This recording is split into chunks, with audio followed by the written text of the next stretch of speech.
Jane from Dpreg here. And Pete with you today, too. Imagine getting into a brand new BMW i5 eDrive40. You know, it's sleek, it's sophisticated, packed with all this cutting-edge electric tech. It really does feel like the future of luxury driving. Absolutely. It's a beautiful machine. But here's the surprising financial reality, the part maybe people don't expect. So our mission today is to really deep dive into the depreciation of this specific EV, the i5. We want to uncover what its pretty dramatic value shifts mean for your wallet, you know, whether you're buying new or maybe looking at used. And what's fascinating, I think, is that this isn't just about the i5. It gives us a really compelling window into the bigger picture, the whole luxury EV market, which can be pretty volatile. We're going to dig into the data, the numbers behind its value retention, and really try to understand why it's happening this way. Okay, right. Let's start with the basics then. The 2024 BMW i5 eDrive40, it first arrived here in the US market with an MSRP, that's the sticker price, of $66,800. $66,800, yeah. That's a pretty significant investment. Definitely for a high-tech luxury car. And here's where it gets really interesting really fast. In less than a year on the market. Less than a year? Yeah, the average used price for that same 2024 i5 eDrive40, even one with low mileage, has already dropped to about $48,500. Whoa, $48,500 from $66,800. Exactly.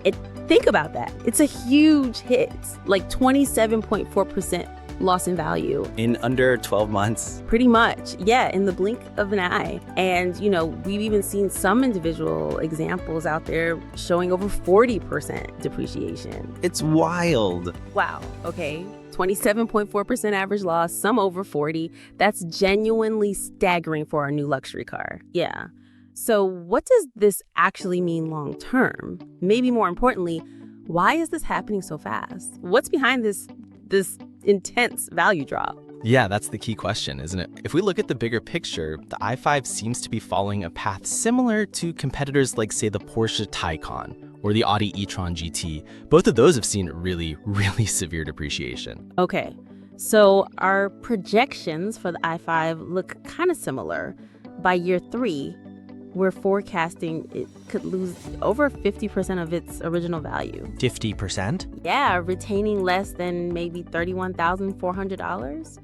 And then by year 5, the total loss could be around 65%. So you're looking at a value of maybe $23,400 or so. The curve is like the steep initial plunge, and then it starts to level off a bit. That initial plunge is just brutal. Yeah. Well, if you're thinking about buying a new i5, doing a traditional purchase looks pretty tough financially, honestly, because of that massive upfront depreciation hit. Leasing becomes quite attractive because you're basically transferring that depreciation risk onto the manufacturer or the leasing company. Right. You're not holding the bag when the value drops. Exactly. But if you're looking at the used market, there seems to be a sweet spot. It looks like it's around that 2 to 3 year mark.